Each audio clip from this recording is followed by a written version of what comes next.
Michigan Soccer Central. Hello, and thank you so much for pressing play on the latest edition of the Michigan Soccer Central podcast. Hopefully everyone enjoyed the first official weekend of summer. Lots happening locally, nationally, and internationally in the game we love. This is the Michigan Soccer Central podcast, your weekly dip into the world's game being played right here in the Great Lakes State. My name's Robert Kerr, along with you as always on the program. On the show, featured segment this week, we've got representatives from the Division I high school girls state championship team, the Stony Creek Cougars. So that's an awesome interview with Lilley Bosley, Lily Solek, Kaeli Butcher, and Coach Mittelstadt. So that's a great interview. Hang out with that. Just a quick roundup of the weekend. Gold Star FC Detroit had their first home game in club history, 2-1 win, or a 2-0 win over the visiting Maryland Bobcats. Michigan pro Bethany Balser unfortunately didn't get the call up to the World Cup team for the Nationals, but she is doing great for Seattle Reign, getting 2 headed goals in the victory for Seattle Reign. DCFC lost 1-0 over the weekend, but recent form has got them up to mid-table in the USL Championship. We heard that there was a very exciting NPSL game between Carpathia and the Rangers midweek last week, so wanted to mention that. Haven't gotten a lot of Carpathia or NPSL on the show. I guess I got also tip of the hat. Both the men's and the women's team from Flint undefeated on Friday. Flint City AFC, the women's side, won 1-0 over Cleveland Force, keeping their undefeated record intact. And then Saturday, Oakland County FC went up to Flint to Atwood Stadium to face off the undefeated Flint City Bucks, ranked number 3 out of over 100 teams in the USL2. I, of course, traveling support with my favorite local amateur side, and it was a bit of an emotional roller coaster. Hot, sunny day. It was 2-2 with just a few minutes to go, but Flint City Bucks able to get a late winner there. An adventure-filled day, I have to admit. Got to sleep in on Sunday after that trip to the middle of the state. But my favorite time of the year, spring soccer. And I know there was also a whole lot of Midwest Premier League action on as well. So tip of the hat to everybody out there hitting the field. And kudos to all those soccer parents taking them out to their families out to these games, or just relaxing after tryout weekend last weekend. So lots of stuff going on, but stay tuned here to this week's show because we've got a great interview with the Division I 2023 high school state champs, the Rochester Hills Stony Creek girls, the Cougars. We got Miss Soccer 2023, Lilley Bosley, as well as Lily Solek, Kaeli Butcher, and head coach Mittelstadt here on the Michigan Soccer Central podcast. Next up here on the Michigan Soccer Central podcast, we are celebrating high school state champs. We're going to start off with the Division I state champs for girls soccer in 2023, the Rochester Hills Stony Creek Cougars, and we have 4 representatives with us. They had a big come-from-behind victory to win 2-1 over Hudsonville to win their second state championship. On the line, we've got Coach Bryan Mittelstadt, Lily Bosley, Lily Solek, and Kaeli Butcher. Thank you all for joining us, and congratulations. Thank you. Thank you. Okay, so I'll just start. We are about, 5 days removed from the championship game, securing the championship win. I'll start with Lilley Bosley, the 2023 Miss Soccer Michigan, scored 40 goals this season and scored the two to turn around the championship game. Congratulations! And how has this week? How's this week been? You're all three players are seniors, and so quite a way to cap off high school, eh? Yeah, no, it was really exciting. Just we have a big roster, and most of them were seniors. I think we had like 14 seniors, so it was just a good way to end it. And yeah, it was just we played a really good game, so we were happy that we ended up winning and didn't just make it far enough to make the finals and then lose. We were able to win and pull it out at the end, so it was really exciting. Kaeli, how much fun have you had this week? I've had a ton of fun this week and all throughout the season as well. The whole season was like amazing and pretty great. So So you won on Saturday afternoon, um, and you were welcomed home by a police escort. yeah, right when we arrived back in Rochester, we saw a police car, I think in front of us, and everyone was like, "Oh my god, like what's going on?" Whatever. And then we realized our coach Mitty actually told us that they were actually escorting us back to the school. So as we were like driving back, a couple more police cars were like behind us, and some were in front. So I think we had around like 4 police cars that were escorting us back to the school, and then once we got there, we were joined by like all our parents and like some teachers and a bunch of our friends. So it was overall that was like so incredible and amazing. What a great experience. So you were nervous there, but you realized that they were there to escort you, eh? Yeah. How you doing, Lily? I'm good. How are you? We're about 5 days away from winning the state championship. How has your week been? It has been an amazing week celebrating with friends, family, and our whole community that's been supporting us all along our journey, going from grad parties to seeing people in public. They're always just wishing us the best and so proud of us. Even we have our alumni game coming up, which will be fun to see some of the people who won on the 2016 team as well coming back to support us as well.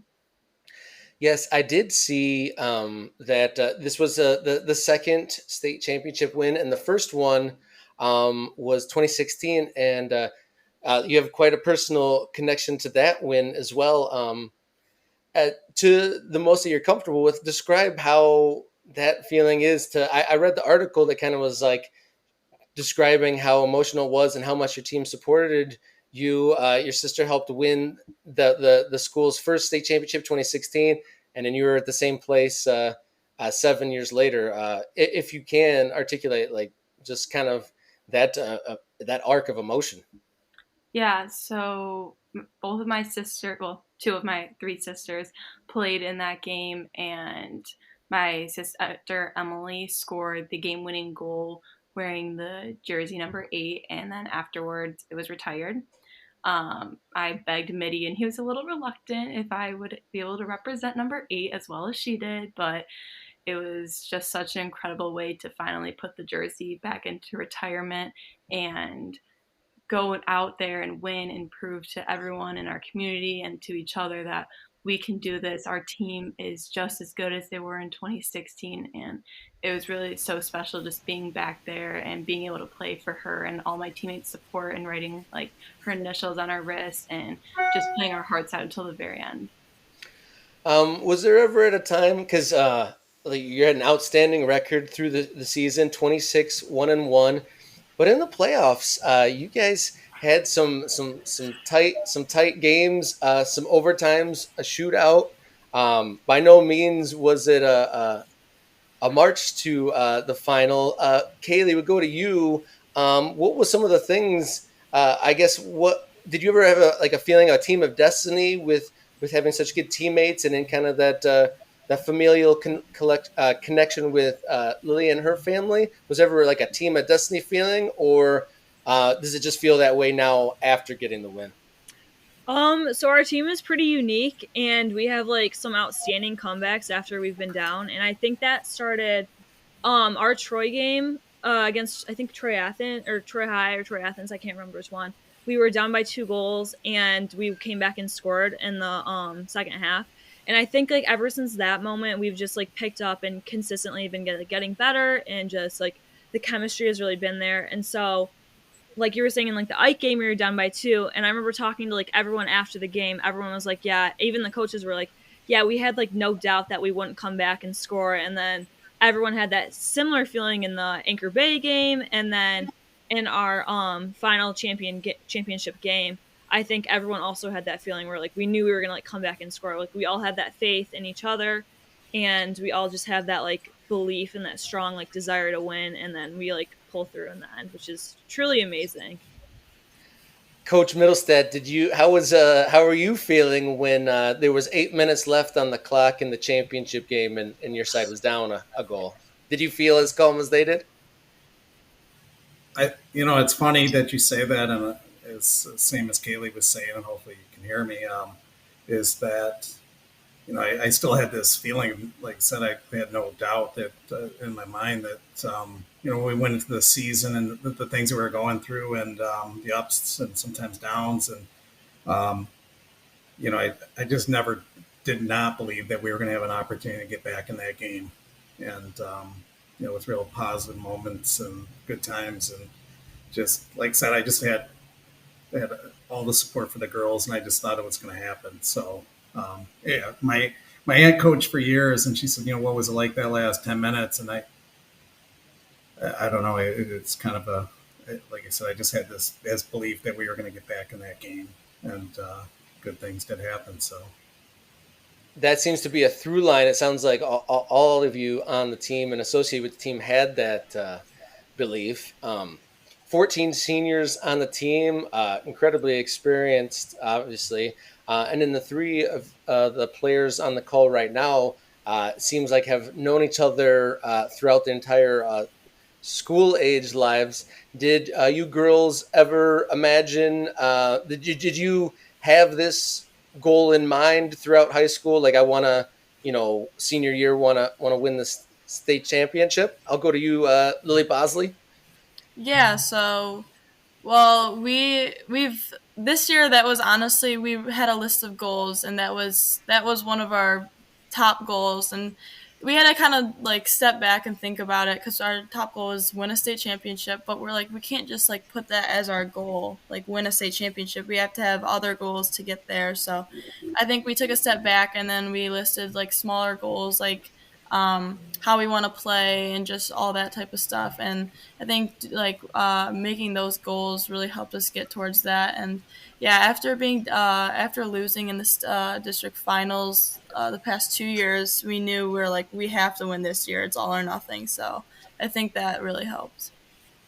Uh, like I said at the top of the show, you were awarded with 2023 Miss Soccer, and then first state all team, uh, as well as another one of your teammates received that award as well with Madeline uh, McGinley. Mm-hmm. But I did see you managed 40 goals and 11 assists. And is that an outburst of a year, or have you been scoring that consistently throughout? I would say I think the past 2 years I've been scoring in the around the 20 somewhere in the 20s. So I couldn't believe that I was getting so high up in the goals, but this year with like 42 goals I think I had. But I couldn't have done it like without my teammates. I think Kaeli had more than half of my assists. So if we didn't have Kaeli, I wouldn't have been able to do it. And Lily also had a number of my assists and helped get the ball up the field. So it was just it's just a great feeling to be able to win Miss Soccer and have all those goals. So Is there any way you can pick out one goal that might be your favorite out of the bunch?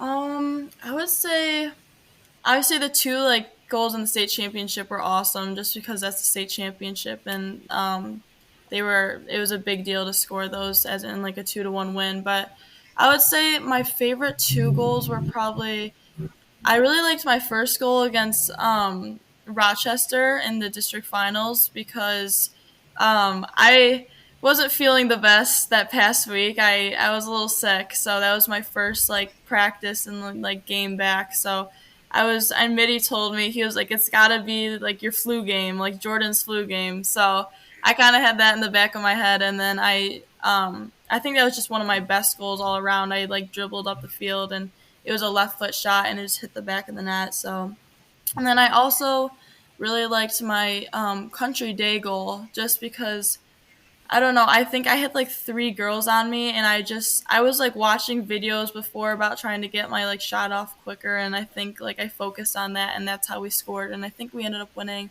1 or 2-0. So that was a great feeling and great goal.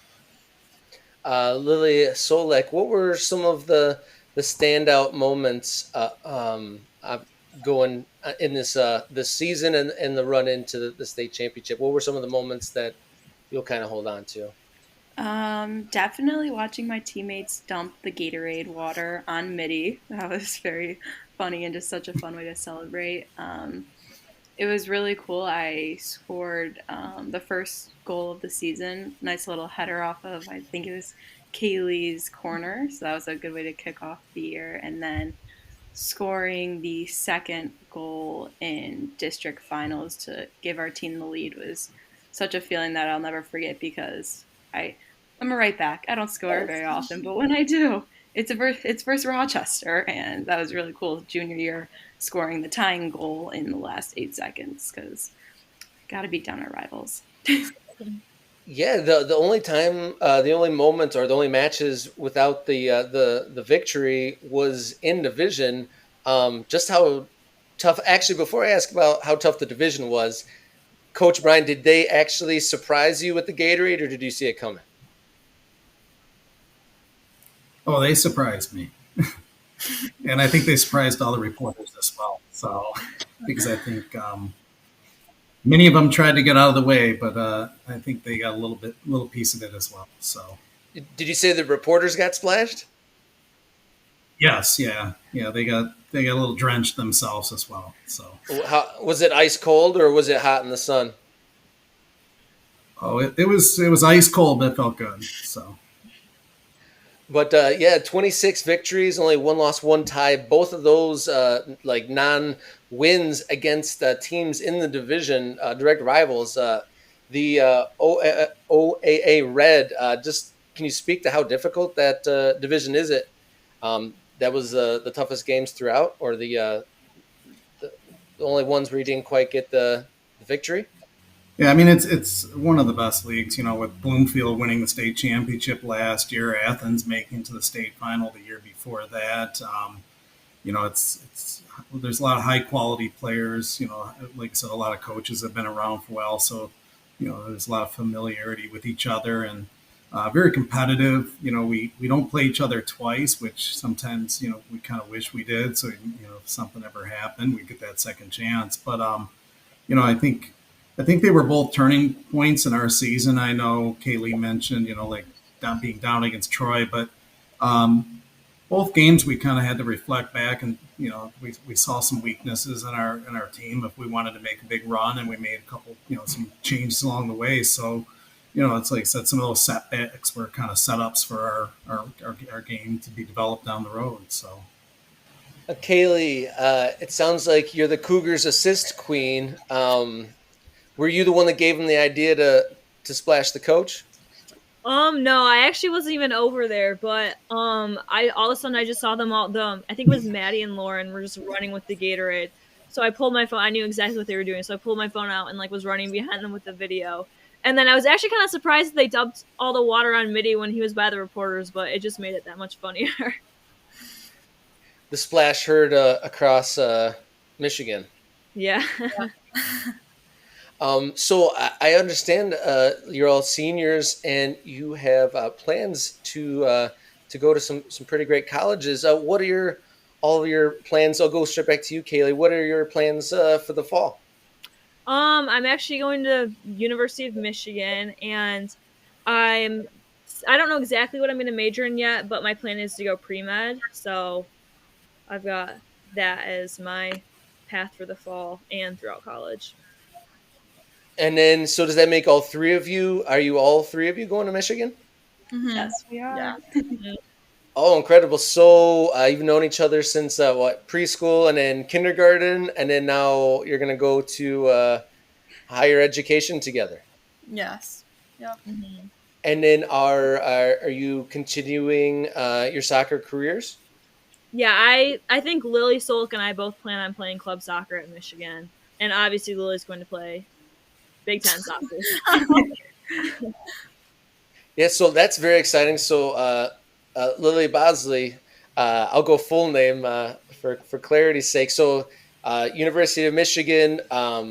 So you're trying to get in the mix there. How is it to, or how are you? What are the expectations going into? I know this is a tough question, just 5 days after your high school win. But what are your expectations going in at the fall?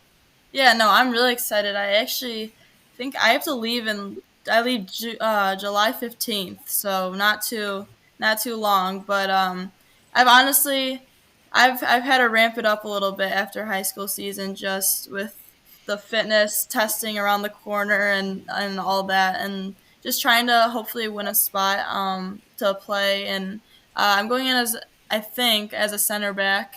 So usually center backs don't get subs, so I feel you kind of have to make like a great first impression so you can get that starting spot. So that's my goal. I'm just trying to work hard so I can get a great first impression on the coach and the team, and just have a good preseason. So you say center back. So for other teams, do you play defense? Yeah, so that's my actual position. I play for club. I've grown up for the past like 5 years. I've played center back, and then for high school I play midfield and forward. But yeah, I play center back. So I got recruited as a center back, and then I'm pretty sure they're gonna keep me as a center back or maybe like an outside back or something. So that's my primary position, though. That's got to be pretty handy to have a 40 goal a year center back. Yeah, yeah. And then so, Coach, if you have 14 departing seniors, what words could you have to say? There's a lot of big shoes to fill here going into the fall or going into next year.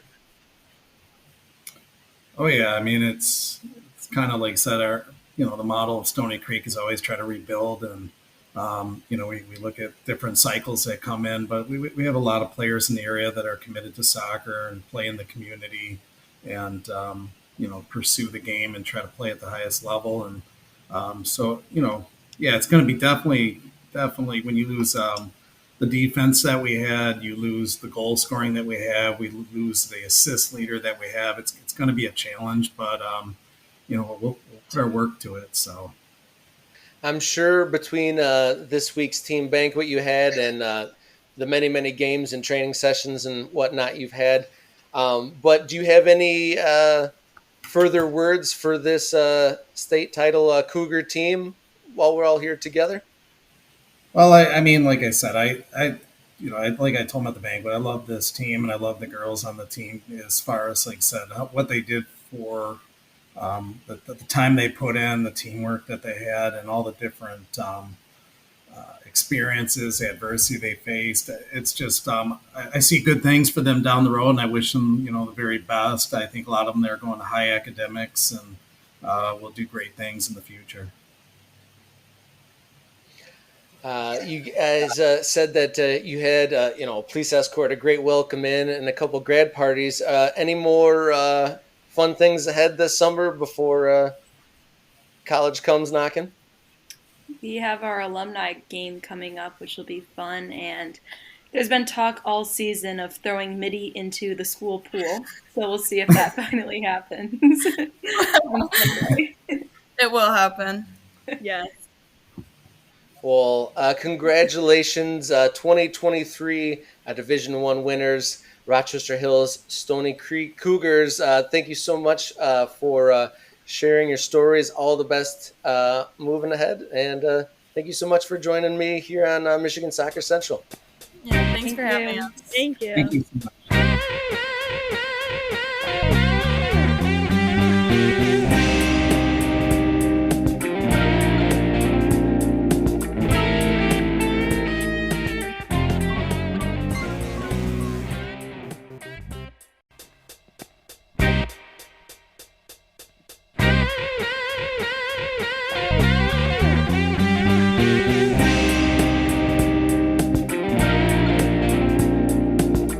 Thank you so much, and congratulations to the Stony Creek High School girls. And I wish you all the best moving towards all the colleges you might be going to. And the girls on the show, all three going to University of Michigan. What a story of friendship and success from them. So thank you so much to the Stony Creek girls and Coach Mittelstadt for joining us here on the Michigan Soccer Central podcast.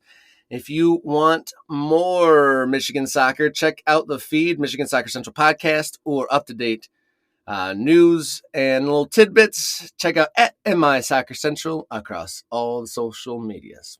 Check out the feed left, right, and center. There is lots of going on as far as youth recruiting, summer soccer results, and upcoming schedules. So check out all that stuff over there. Big thanks to Jenny Hajnaki for editing the program, as always, making me look as good or sound as good as is feasibly possible. And then thank you to the Michigan Soccer Central core team, and of course the listeners and the viewers of this program and all the Michigan Soccer Central content. So kudos to you, and I hope everybody's enjoying their first week of summer. And then until next time, of course, everybody, please enjoy your soccer.